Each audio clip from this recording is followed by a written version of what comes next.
All right, Cowards and Thieves. Steffen, Chip, thanks for being on, man. Hello. Thank you for having us. Welcome to the show. Yeah. I'm excited to have you guys. And we already kind of made the official announcement early this week. And when this is posted, it'll be last week. But welcome to Slightly Fuzzed Records. Oh, yeah. Thank you. Thank you. You know, when we first started kind of talking, Steffen, I think I talked to you first, but I had like kicked around the idea of starting this label side of Slightly Fuzzed. Right. And I don't know that I ever would have really pulled the trigger, or at least not for a while, if it wasn't for you kind of like pushing me over that finish line. Yeah. You have something. You clearly have something.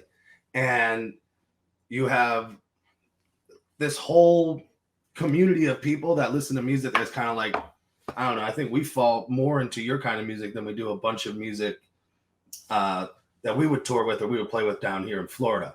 So it's Slightly Fuzzed Records. I'm like, you put out albums? You're like, not yet. I'm like, fuck, let's go. Yeah. What's funny is that like the Slightly Fuzzed Records name came because like I don't know. Do you know what Obscurest Vinyl is on Instagram? No. Not yet. Now I do. You got to check it out. It's fucking hilarious. It's Obscurest Vinyl, and whoever runs this thing takes like old photos and kind of like I do occasionally, and they make them into like these 50s era like retro album covers, and they're really fucking hilarious. I mean, they're crude, they're offensive, they're like really funny. It's all dicks and farts and all kind of shit.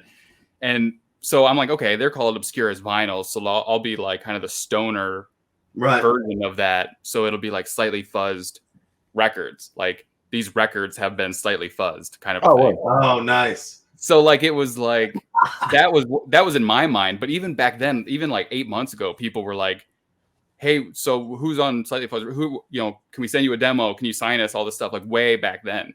And I was like, maybe this was a mistake, And even when I would make like fake album covers and they were ridiculous and it will say like farts in the cover or something, people would send me messages and be like, I can't find any information about this album. Can you send me a link or something?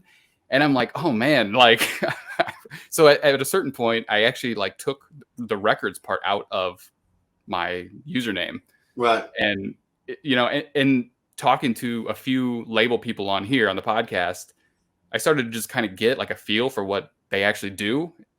And what it takes and, what goes into it. And I'm like, well, maybe I could make it a label. That would be kind of cool and work with some bands. I already have the podcast. I have these things. So when you sent me the message, it was like, it was kicking around in my head, but I'm like, at what point do I make it a reality and which band? And, are they going to be nervous because I'm new to this and all that kind of stuff? And you made it so easy to get that rolling. You were just like, fuck it, let's do this, Right.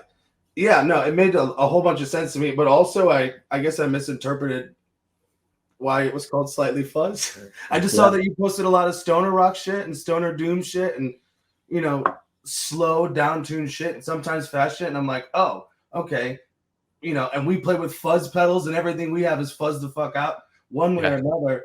And I thought it was like, okay, well, they're fuzzy, but not super fuzzy. All right, cool. So I figured your podcast name was relevant to the style of music in which we created. Yeah. Well, it fit in my head. You're not wrong, but at the time it was just like it wasn't a real thing yet. And I had talked to people about like, how do I start? What's the first step? So when you sent me that message and like, asked if I wanted to check out some music and stuff, it was like you weren't the first. I mean, you were like maybe the 10th at that point. And I was just like, this might work. Let's do it. And here we are. Right. Well, and we follow you and we'd see that you put up playlists all the time. And then we see that you tagged us in a playlist. Like, all right, we're going to listen to this shit. And again, if you're a fan one way or another, or somehow you found out about our song, you probably listen to bands that sound similar to us. And that's why you would like it in the first place. Right. So in order to gauge what we are, it was like going through you was always an easy way. Well, and it's funny that you bring that up because at one point you asked me about bands that were similar.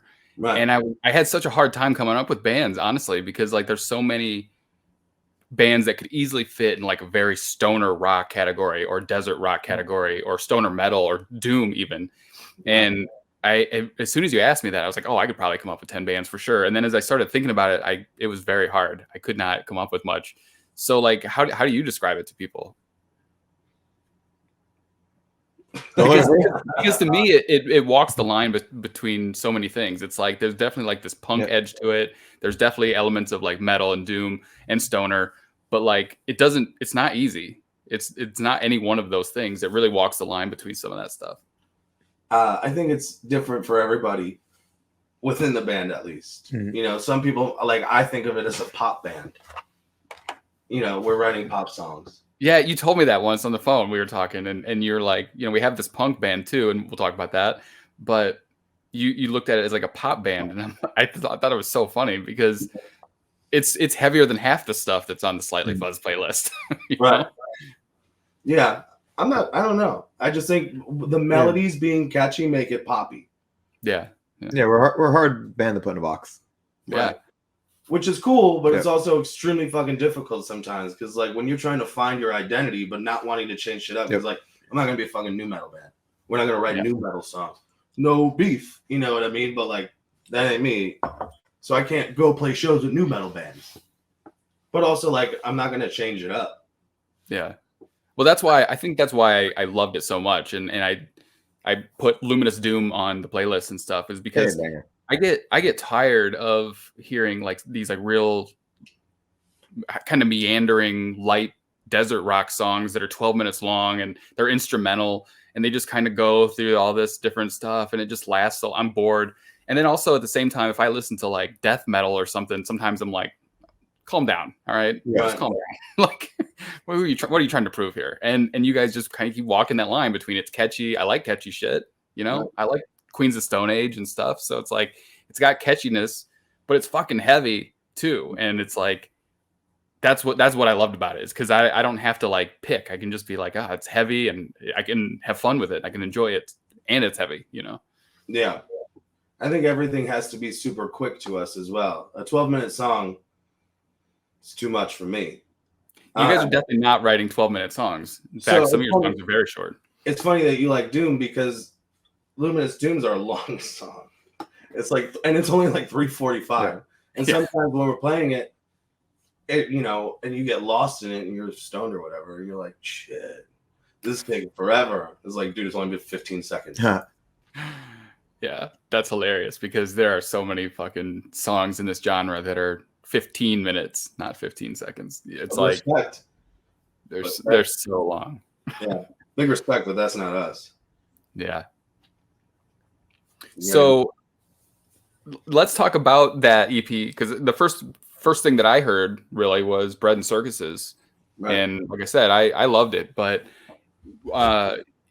were you guys Cowards and Thieves first, or No Coffin came first? Simultaneously. Sorry. Oh, I would say simultaneously they existed at the exact same moment. Yeah. So we didn't really introduce No Coffin, but you also play in another punk band called No Coffin, correct? Yeah, it's like thrash doom crossover.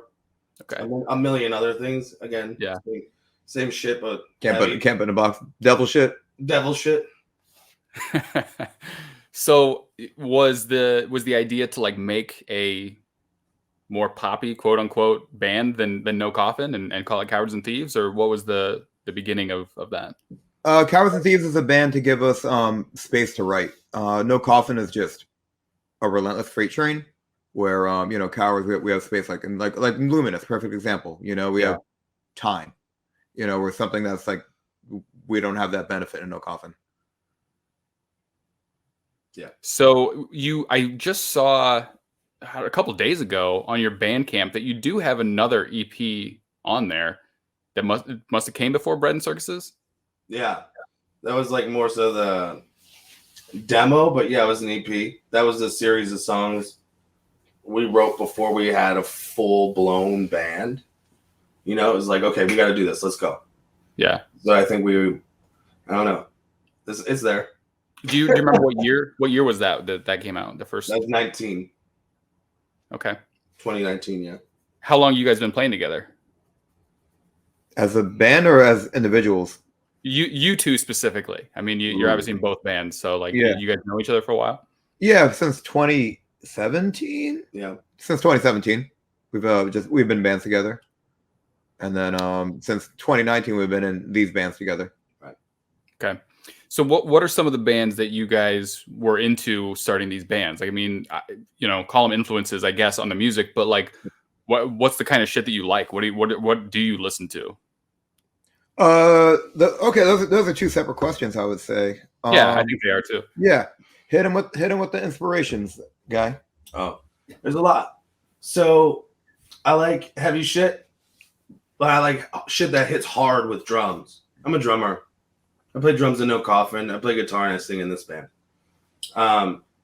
So I don't know. I like 90s grunge music. I like heavy, hard-hitting drums. But I also like guitars to be tuned low as fuck. So there's a standard tuning. You have E standard, and everyone plays in that. And I'm like, the whole fucking thing, bring it down and down and down and down again. Now that's standard. Now write pretty songs with that. Mm-hmm. So you get influences from like Alice in Chains to At the Drive-In to what other shit do I say? Queens, old Queens, very early Queens. That's my shit. Yeah. Yeah. What do you hear in it? That's a question to flip back to you. Well, that's the thing, is it kind of like brings it back to what I was saying earlier, was that when you asked me, like, are there any other bands that, sound like this, or you would group into this category, it was really difficult because, like, at 1 minute, I think I told you, like, the band Whores. Yeah, okay. And I think their category is like more like noise punk, or I don't know what the fuck post punk is or whatever, but like something like that. But that's only like one element of Cowards and Thieves, And I think I mentioned a doom band called Fatima, because he has kind of like this like kind of Kurt Cobain scream on occasion. And that's kind of something I picked out of the Bread and Circuses EP. Word. But that's it. Like, there is no other like similarity between, you and Fatima, really. It's just like these little elements throughout. I had this band on here a while back called Gristmill. Okay. They have like a similar style sometimes, but they don't do like kind of the catchier choruses. They don't have like the singing part, So I hear elements of that kind of stuff, but it's really difficult for me to like find a band that's like all around overall similar. Yeah. I think that's our superpower. We can walk between worlds. Yeah. We can walk between a lot of worlds. Yeah. Yeah. So you put out this collection of songs, and you said 17, or was it 19? 19. 19. Oh yeah, right. The first one, yeah. So then, when did Bread and Circuses come together? Immediately after. So we played our first show in September or August of 19. That album came out in July. So you were kind of getting your shit together right before things shut down. Yeah. And you put out. We'll get to that. We'll get to that. There's a timeline. Yeah. So our first show we played 2 songs off Bread and Circuses. You know what I mean? And we'll never be the band. They're not often the band that plays songs before they come out. But I guess that's not even true, because we did it on the last record. We're doing it on this. Later we'll talk about that. But so we played 2 songs off that, and then we played a bunch of other songs. So we were able to kind of like figure out where we wanted to go with them, and they didn't really change at all. So that was September, and by December we were tracking drums for Bread in an old theater. The whole entire theater we had to ourselves. We set up on a stage and a bunch of room mics, and that's where the bones were built for that. And then that was December, and then by February, end of February that year, we played shows in January, and then in end of February we went on a first weekend run. So the idea was, it's a new band, we're going to do 3 days, and then in the summer we'll do 10 days to see how everyone likes it. And then by the end of the year we do 2 weeks, and then next year 30 or whatever. Wishful thinking. So we did it. 3 days were great, and then like 2 weeks later we had to cancel everything. Yeah. Because the pandemic hit. But that gave us time to, we had already finished tracking most of the guitars, and I just tidied up everything at my house before we sent it out. I didn't know what the phrase bread and circuses meant. I didn't know that was a thing. I had to look it up. Mm-hmm. Do you remember what the story behind that phrase is? I don't remember exactly what all it means, but well, I felt it was super fitting because of the pandemic. I don't think we titled that before the pandemic happened. If you feed them and distract them, then they won't fight back. Sure. Yeah. And that's just the feeling that was captured at that particular time. Yeah. Yeah, I like it, especially after like learning more about like the phrase. At first I was like, why bread circuses? It seems so random, but like it's apparently a phrase that I wasn't aware of, but it totally makes sense. Right. So all right, the pandemic is happening. You have this EP, and you decided to do this like short film on the entire EP. Tell us about the film, because it's cool. I kind of finished watching it the other day, and it's quite the accomplishment for a band just putting out kind of their first EP. It's cool. Hey, thanks. I don't know if that was the original intent, but we had to do something because we had an album and there was no shows. Yeah. So I don't think any of us are particularly fans of making music videos. Making movies is really cool. You know what I mean? Yeah. But I don't know. That was kind of a weird decision that just kind of like, we spitball stuff back and forth, and then Chip's brilliant. He'll do storylines for every single thing because like there has to be a story behind it. Otherwise, you're just wasting everyone's time. So, all right. So we're going to take this and we're going to make a music video for every single one. Okay, we'll make a music video. Well, fuck it. Why don't we just make a whole coherent movie, a short film? It ended up being like 18 minutes. Yeah. It's every single song. Every single video was like storyboarded and had scripts written, even though there's no dialogue. So it's like 8 pages per. Like, all right, well, here's how we're going to block this. And because there's a pandemic. So, you don't feel good? You have a cold? I can't see you for 2 weeks. So we're going to do all this pre-production. So when I get you, we filmed videos before people ended up getting down here to film them. So we filmed stuff twice where we're like blocking and seeing how it would go. You guys filmed it all yourselves? Yeah. We had a photographer named Chris Shoemaker. He goes by Slim Photos. He came and he ran camera for us, and he had ended up editing a few of them on there. I think Better Off Dead. Keith killed me. Do you have any like experience making films and stuff in the past? Or Chris is a concert photographer. So he's put together reels and stuff for like big tours. So he was the best person to have on that team. Yeah. But you guys, like, you didn't have any experience like storyboarding and creating these kind of things, filming, editing, anything like that going into it? Yeah, not specifically. Yeah. No. I mean, it was, the occasional live tour footage video, but nothing with actual story or like, you know what I mean? Yeah. But I just remember like I in like high school, we got tasked with like some video project or something like that. So we like filmed a music video. I think we did a couple different ones, and we went out to like a cemetery and like filmed in there. And we found like an abandoned like building, and we'd like film stuff in there. And we had a big party one night and filmed stuff there. And then we went back to school and we chopped it all up and put stuff in together. And then we shot like B-roll of like close-ups of the guitars and the drums and all that stuff. And so like it was a blast. I mean, it almost made me want to be like a videographer. What song did you do it for? I remember specifically we did Dyer's Eve by Metallica as one of them. And then we did People Are Strange by The Doors. Oh, okay. They could not be more different. I mean, very like, one was like, fire and flames and cemetery and tombstones. And like the People Are Strange, like we just went around like filming weird stuff around the school, like weird things going on and weird people and just like weirding people out. And it was hilarious. It was really fun. And I think we had so much footage by the end of it. We just looped People Are Strange twice. And oh my God. It was awesome, but it made me want to like do that, like make videos and stuff. I was just wondering if you guys had any experience doing stuff. I think there was a weird itch because of the pandemic. So you're locked inside of your house. The pandemic's still going on too. It's weird. We're not post-pandemic. We're post people giving a shit about the pandemic. I feel like that's for sure. Yeah. But So you're locked away in your house for a month, right? Yeah. What do you do?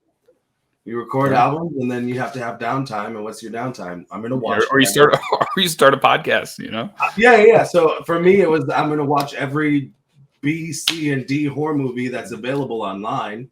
Yeah. And then I'm like, oh well, that's cool. So then I'm starting to look at shit like a weirdo. I'm like, well, that's a good shot. I'll be like, babe, look at that. Like, look, I'll rewind everything. I'd run stuff by him. What do you think of this shot? There's certain things, and he would do the same to me. And again, everything would come down to a story. So it's like, you're going to do a video, you got to have a story behind it. Now we have to block it. Now we have to direct it. You have to do all that stuff. It was a fun little task. Yeah. I don't know. Yeah, it's very cool. And it's ambitious, you know, and I think a lot of people got really creative, you know, through the pandemic. And like I said, like starting the podcast, it's like, you just felt like the need to do something more than sit around. And Absolutely. I think a lot of cool stuff came out of it, at least, you know? Yeah. You probably got to meet a lot of people. That's for sure. I mean, I would have never imagined doing any of this stuff 2 years ago. It wouldn't have even been in the back of my mind, you know? Yeah, it was like the perfect place for everyone. Everyone was like, it's a level playing field. And it's like, nah, not really, but everyone has enough downtime to kind of refine their craft and really take it somewhere if they want to. Yeah. You know? So did you spend a lot of time at that point, like working on more material? When did you start writing more music, or were you just pretty focused on this EP and the film? Stand by. Well, no. A lot of times songs are weird. So you could chip away at something all day, but I feel like if you can put something on hold and you could chip away at it. And I'm not the guy that wants to chip away at it. So a song will something will inspire me, and then I'll have a song 15 minutes later. And I was like, oh, cool. There's that. And set it there. So a few songs on some upcoming stuff was done during that, during the pandemic. Well, deep in the pandemic, 2020. Mm-hmm. But yeah, there's a lot of focus on that. And we set deadlines for everything. So it's like, okay, I'm going to edit this video within this movie. Essentially, they're all scenes at this point. And then we're going to do that. We're going to do that. We're going to do that. We're going to do that. Make it all work. Now make that whole entire thing coherent. But there's already a storyline for the entire movie and each individual film. And then meet your deadline. Right. So, I mean, once I feel like once everyone watched the final cut, it was like, whew, all right, let's get to work. Yeah. Which is funny because it just worked. How do you manage like No Coffin in between all that? I mean, they're two very different bands. Do you write a song and go, this doesn't fit with this band, it goes with that one? Or do you kind of take like a chunk of time and go, this is Coward and Thieves time, and then that chunk over there will be No Coffin time? Or a little bit of all that sounds about right. Both bands really know who they are, so we don't really have any crossover songs, and we're never like, oh, hey, let's hoard this on this side. I think we're both bands have such a different identity that there really is no bleed over. And then same thing with time too. Both bands are so different that it's just we can do both. It's not weird, Right. Yeah. I've seen you guys play a lot of shows recently with No Coffin. I mean, is that just the way it's shaking out right now, or are you planning on kind of like switching to Coward and Thieves time soon, or like how does that work, playing shows and stuff, or do you just book them both and say fuck it, we'll play two shows? No, we're booking them. Hit us up. We're booking everything. Yeah, we're always booking. You want that rock shit? We got you at Cowards. You want that metal shit? We got you. No Coffin. Yeah. Book us, please. The two, one washes the other. Yeah. So we were just on a tour for No Coffin, and that was awesome. But at our merch table, we had Coward stuff, and everyone that bought a No Coffin CD got a Coward CD for free. It's like, we want you to know about all of this because we want to come back here. We like touring. Yeah. We like being on the road. Part of the reason it was like we have to make a movie is because, okay, we have to bury ourselves in something because we can't get on the road. Right. And I don't know. We were able to do a lot of that film outside too, so it was okay. Yeah. We had one day where everyone slept over at my house except you, and because they all live far up north, So everyone slept over at my house, and we had to get up at 4 a.m. because we had to catch the sun coming up for a shot. And we had like already been there and everything and checked it out. I was like, okay, it's going to come up perfectly at 5:57. We need to be ready to go by 5:57. I don't know. We were able to do a bunch of stuff. We keep schedule and go out and be out and not just be locked up inside of a house. Right. What's the scene like in Florida? I mean, is it punk? Is it metal? Is it, what's going on? It's everything. Yeah, Florida's full of everything, and even if every city's different, every city's the same. Every city's active. So it's an interesting place for sure. There's like regional scenes, and there's also like arterial roads of bands that you can travel up I-95 and hit a bunch of different cities. So Florida's a weird fucking state, music wise. So we know it's a weird fucking state, all right? We already know it's a weird fucking state. Yeah, it's the best. I'm from Illinois, and I moved here like 9 years ago. Yeah, it's the best. Florida's the best. Lawless. Yeah, I've been there a couple times, and at different stages of my life. But it was never like to go out and like see a show or like party. Really, I drank a little bit. It was for like a work trip or something. I think it was in like Orlando or something. But I didn't get to like have too much fun. I think we went to like an Orlando Magic game. Sick. Yeah. The Amway Center. Yeah, I guess we hit the Magic game, and then afterwards we went to like what's it called, Downtown Disney or whatever, where there's a bunch of bars and shit, and we got hammered there. But it was work. I was there for work, so it wasn't like I went out to like a rock show and like got drunk there or anything. You missed out. You missed out in Orlando. Orlando's got fucking great spots. Yeah. Oh yeah. And RIP to a few venues that didn't make it through the pandemic. Soundbar was awesome. You would have loved Soundbar because you're from Illinois, so you like a club that's a club, but not a massive club. You know what I mean? I'm from like a cornfield in Illinois, though. So you're from Rockford, right? No, I'm not. I'm not from Rockford originally. I'm from like a really, really small town, closer to Iowa. And then I went to college near Chicago, met my girlfriend. We moved to Austin, Texas first, and then back to Rockford. So, yeah, you got Cheap Trick out there. Exactly. Home of Cheap Trick. What's your favorite kind of corn? I like the what's it called? The yellow and white corn. Good choice. Good choice. Good choice. We're gonna hang up otherwise. Yeah. Yeah. No. Orlando's got a really, really good scene. There's one block. What is it? Mills Road. I don't want to get it wrong. Don't at me. Mills Avenue. Mills something. Y'all got it going on up there. You can walk. I mean, what's the saying? Throw a rock and you'll hit a musician. Yeah. I don't know if that's a real saying. I might have just made that up, but I can't think of it. You also mentioned that the guy from Torch, the guy from Torch, he does something for you? Oh, yeah. No, John Nunez. John Nunez plays guitar in Torch. And he reamped Bread and Circuses and mixed the whole thing. Oh, okay.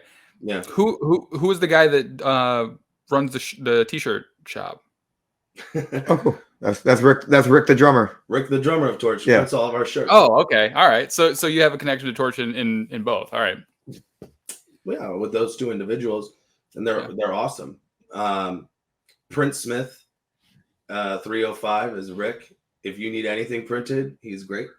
And then Sound Artillery Studios is John Nunez, and he's incredible. And he's a pleasure to work with. I was telling somebody, I was like, no, I think that like the guy from Torch like mixed their album or something, and then I was like, oh, never mind. He does their t-shirts. Never mind. But I guess I was. You're right twice. Yeah, you're right. Yeah. All right. And then Torch's sound guy did some new stuff for us. Ryan Haft. He plays in a band called Wrong. I don't know that one. Oh, they're a good one. Check them out. They're really good. They're on. Ryan Haft sounds familiar, but I don't remember why. I don't know the band. I don't think. Right. No, he's incredible too. He mixed our new one, and we tracked drums at his studio. The Bull Studios, I believe they just relocated as well. I believe they're close to Wynwood in Miami. Right. Incredible engineer, incredible ear. Incredibly easy to work with. He's fun. Fun. Oh, he's a High on Fire sound guy too. Oh, really? Yeah. That's pretty rad. Yeah. If you ever see him, he's got big giant hair.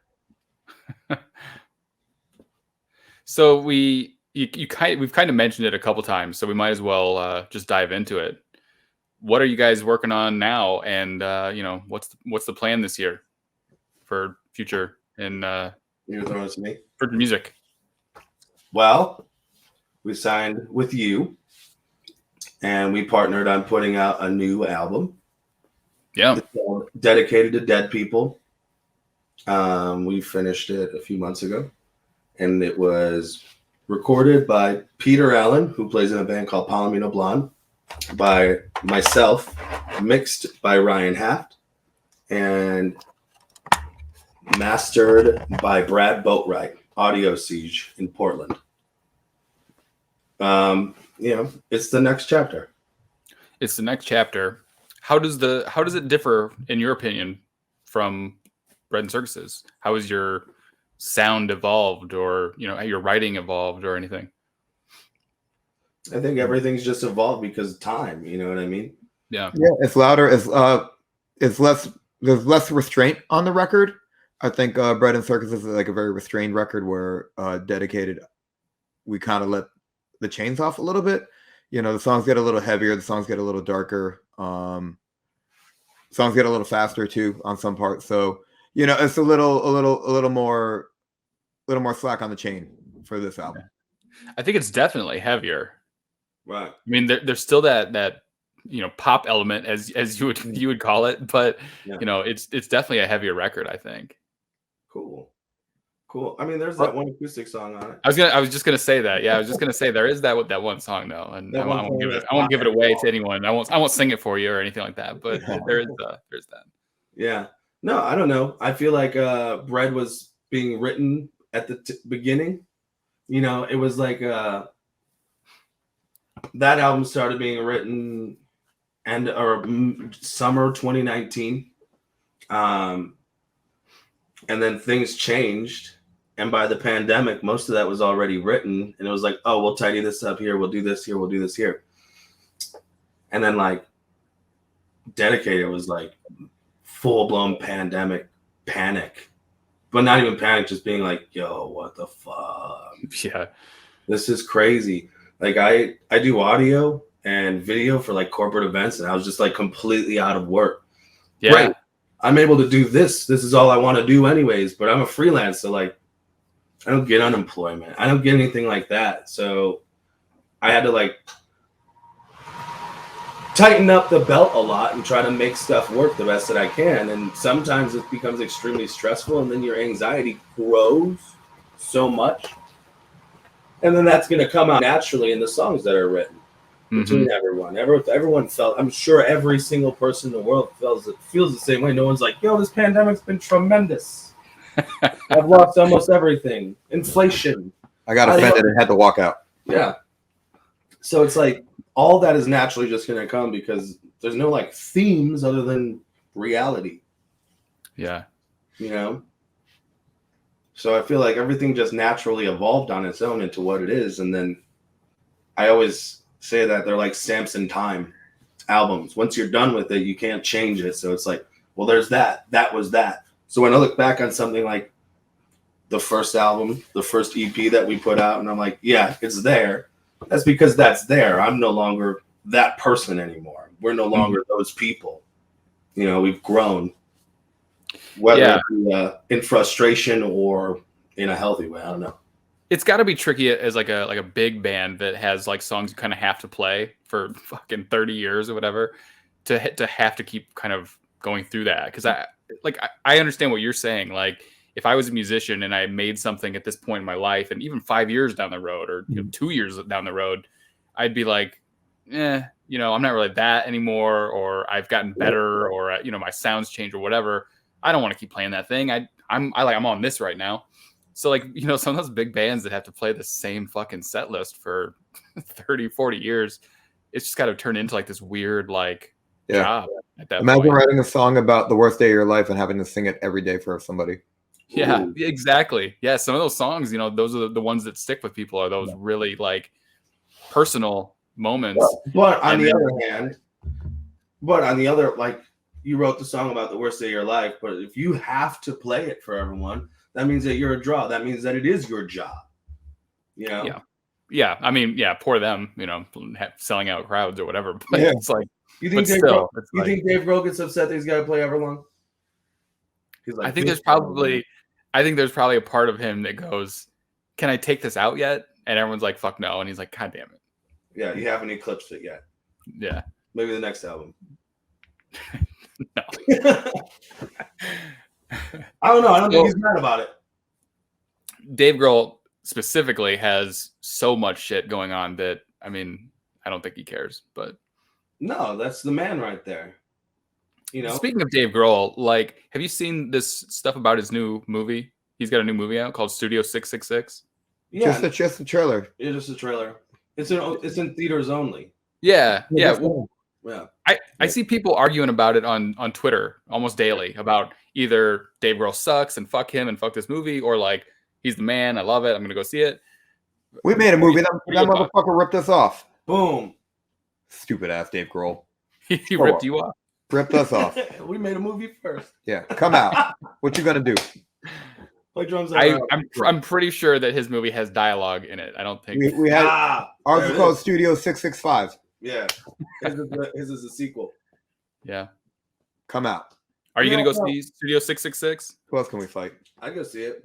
I mean, Yeah, I see it. That's what I said. I said I'll go see it. I mean, shit. It's like, it's a horror movie. Awesome. Yeah. It's got like rock and metal elements in it. That's awesome. Mm-hmm. There's like, I think that like Bob Balk is in it from Fu Manchu, and I don't know. There's a bunch of awesome shit to be like. I hope people do creative shit. Have a good soundtrack. I know that sounds. I think it does. I think that. Look that up, I guess, but that would be really. Is it weird only to do Foo Fighter songs? No, dude. Quite the contrary. He made like a thrash band. That's for this. So that's related to this.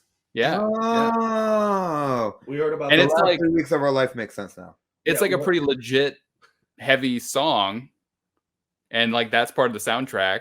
And I'm like, I think this sounds awesome. I mean, like, I don't know.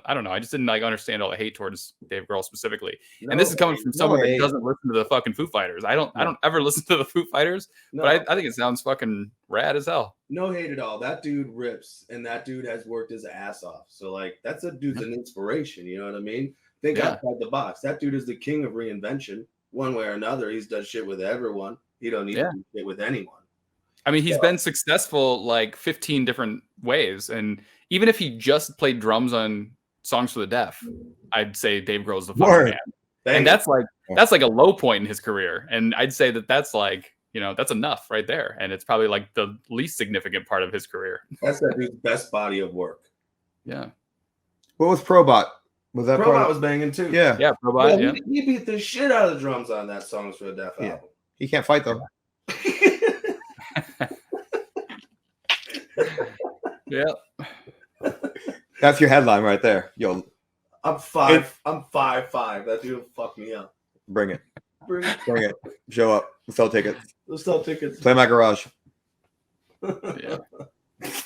No, that dude rips. I heard the song. Don't back down. No, we're starting Dave Grohl beef. No. So somebody in North Carolina on a No Coffin tour was like, "Do you hear this thrash metal song Dave Grohl did?"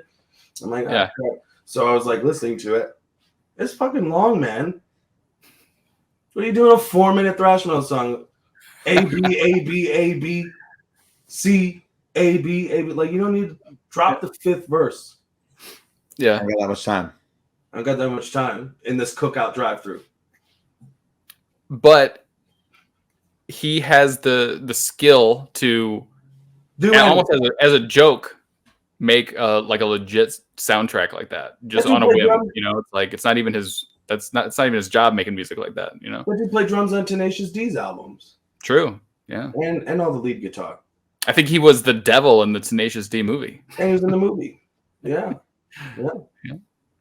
So yeah, what's up, Dave Grohl? Play drums on our album. Jobber. But yeah, we got an album coming out. It's coming in through you. We're gonna do records, LPs and CDs, and t-shirts and all that stuff, and then we're gonna hit the road. Yeah. I mean, when we first started talking, I don't know that vinyl was even on the table, and we decided to go with vinyl. So I'm pretty stoked. No, that was all you. Yeah. And I like it. I love it. I appreciate it. I'm like, yo, let's do some CDs. I got a CD printing shop in Orlando. Let's do some CDs. You're like, yeah, CDs sound cool. And then the next day, do CDs really sell? Like, you got CDs. You got CDs. Yeah. Here's the thing, though. And the reason I say that, like, I don't know what the vinyl community is like in thrash and punk and all that kind of stuff. I have no idea. But I know that the people watching this, listening to this, they're all obsessed with vinyl. So I hope everyone watching is going to be stoked for it as well. It's going to be cool. We're going to do a pre-order. We'll probably do a pre-order with a t-shirt and a CD as well. Yeah. And then like you do individually items as well. But let's play a song, huh? Yeah. Let's get people fired up. Cool. What song are you going to play? I'm going to play Divine Rule. Cool. All right, we'll get it queued up here. Aim it higher.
And that was Cowards and Thieves with Divine Rule off of Dedicated to Dead People. This is 95.5 WVUM, the Keys to West Palm Beach. Nice. Next up, Everclear, Santa Monica. Cue it. Very good. Hey, thank you for playing that. What did you think? I think Divine Rule is one of my favorites off the new EP. So That's good. yeah. What do you like about it? I like that it's still got that kind of like singing element kind of in the background happening. Yeah. And like I said, like the whole record is heavier, I think. And it still has that kind of element of like the two different styles of vocals kind of happening. Right. And I don't know. I just think it's a unique way, of the vocals, I guess. Right. I don't know. But I love that. I think that it's what I think of when I think of Cowards and Thieves, and I think it's on display in that one, and I don't know. I just dig it. Sick. Good answer. We're gonna hang up otherwise. Yeah. It's a pop song to me. It's a pop song. That's a pop song. I love it. Yeah. I don't know. That's a pop song. I like it. You know? Yeah. What can you tell us about Divine Rule? Anything special about it? Oh, the drums. The drums kind of came out of nowhere. I had this idea for this shuffle where it's just like a 6/8 waltz, but just pounding out. And Allie just went off on it. Just, bow, boom, boom, boom, boom, boom, boom, boom, boom. It was the coolest thing when I heard it. And then that kind of shaped the song a lot. It was like, oh, okay, now it's got a whole new life of its own. I don't know. The song itself is, again, kind of just how it feels. It's based on how everyone felt at the time. The more you see on TV, the more you believe it because it's in front of you and it's reported. All you have to do is see it to believe it. I don't know. Just go out there and see what's real. I don't know. I like that it doesn't have like, I like heavy, dark music, but it doesn't have like this dark sound to me. Like you're calling it a pop song, but like even like that tempo of it, the drums and stuff, and the singing and that kind of stuff, like the combination of it takes like maybe this dark subject matter or like this like heavy song and like packages it in this like listenable way. You know what I mean? And I feel like that's why, kind of just go back to even what I was saying at the beginning, was that like that's why I think Cowards and Thieves works in my mind, is that like it's not just like angry, dark, heavy, screaming, whatever. It's like, yeah, it's got that, but it's packaged in this way that's like very digestible. And I mean that in the best kind of way. You know what I mean? It's like I dig that. I like to have fun listening to music. I've said that on this podcast before. It's like I've gone through my phases of death metal and like just straight up gory, heavy shit. And I find myself like just enjoying lighter, funner music most of the time, especially as I get older, maybe. But what's nice about Cowards and Thieves and Divine Rule is a good example of that, is that like it's heavy, but like I have fun listening to it regardless. Right. Yeah. I think it's well written. You know what I mean? What kind of songs are there? Good songs and everything else. That's a good one, I think. So that's not the one that you guys are working on for like the first single. No. What are you planning for that? First single? Oh, Corrupt Transmission. Yeah. And you're doing a music video for it? Allegedly. Allegedly. We are. We're working on that. Just don't have a deadline for that yet. That's our hesitation on formally announcing it. Right. Yeah. Not trying to put you on the spot, but yeah, we'll probably do one. Okay. Yeah. More than likely. But that's similar lyrics, like this similar. What's the word I'm looking for? Theme. Yes. Yeah. A similar theme. What about the acoustic one? What's it called? White Picket Fences, maybe? Is that what it's called? Yeah, White Picket Fences. Where did the idea for that one come from? Again, feeling powerless, stuck inside of your house, and seeing the world melt on your television screen, and knowing that there's nothing you can do. Mm-hmm. not that there's any, and literally learning, at least for me, learning that there's nothing I can do anyways. Like, even if the world wasn't shut down, the world wasn't crazy, I'm so small in the grand scheme of things. So that song was about everybody that had something to say about things that were going on in 2020 and 2021, but that's all they had was things to say. So, you know, everyone's generally, people that are listening to music and doing a bunch of stuff are kind of generally safe. And the people that are out there are the ones risking it so that they're fighting for their cause. And then everyone, the Twitter people that are talking about Dave Grohl's movie can say it's a piece of shit. Yeah. But what did you do? Right. Exactly. Yeah. Right. Well, people are going to have to wait to hear that one because that's not going to be played on the show and it's not going to be a music video, I don't think. So maybe just thought I would ask. It's an interesting one. It's such a like a what was the word I'm thinking of? But it's so different from the rest of the album. Back to it. So that's really cool that that it stuck out to you, that you keep coming back to it. So I'm glad like it stood out in your memory. Yeah.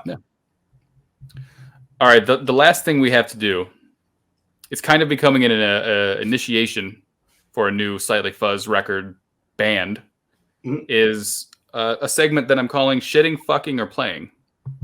Okay. Okay.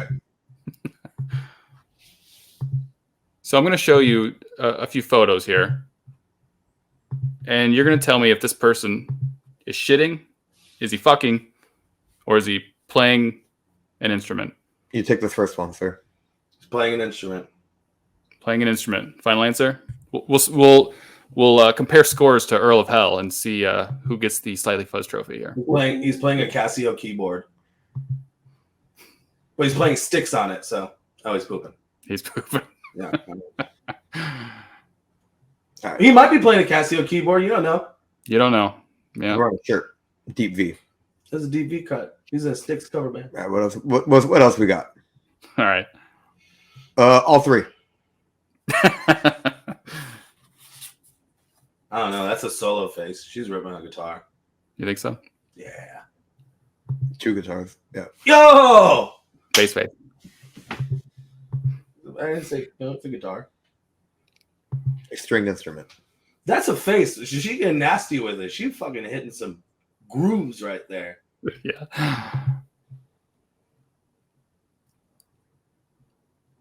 All three. It's a tricky one. I don't know. That's a drummer. That's a drummer shitting his pants. While coming. Yeah. That's it. No. Well, you don't know if it's a drummer or not. He's got a guitar. Who is that? I don't know. He's got that one. Shout out to you, sir, in the yellow shirt. Here's to you, yellow shirt guy. Mm-hmm.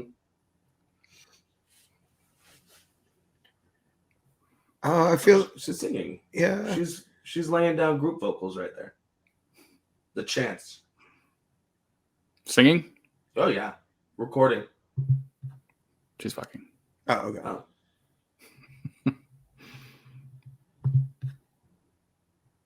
I was like a famous guy. Watching Beat Sex, and I know him from Sex Things. That's who this guy is. That dude's playing maracas really, really like heavy. I believe he's fucking. Oh, okay. Oh yeah, people's upper bodies. Yeah. Who the fuck? He's deadlifting. He's deadlifting. That dude's deadlifting drumsticks right there.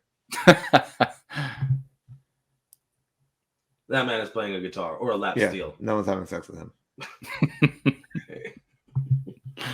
Yeah, he's playing. Yeah, all right. That's a drummer. Yeah? That's a drummer, yeah. No, that's a pooper. We haven't had a poop in a while. Mm. You know, don't always pick me. You know, you can see some skin over here. So shirtless pooper. That's a George Costanza. Yeah. All right, he's a drummer. How the fuck did you know he's a drummer? I don't know. I just don't want to say anyone's pooping or effing. I even censor myself for the fuck word. You're effing.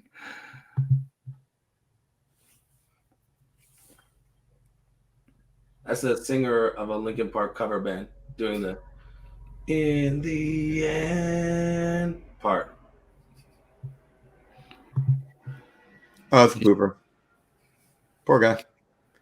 You might be He screaming. might be singing, yeah. You know, got that bathroom Could be singing. Reverb. How many of these do you have? What's their score? And what's their score? I actually don't, I don't remember. I'm gonna have to compare the episodes. This is number 9. That's the dude from Sublime doing the dope solo that he talks about. He can play the guitar like a fucking riot. Yeah, that's the riot face. I'm pretty sure he's fucking. I don't believe you. All right, last one. That's fucking Hetfield, no?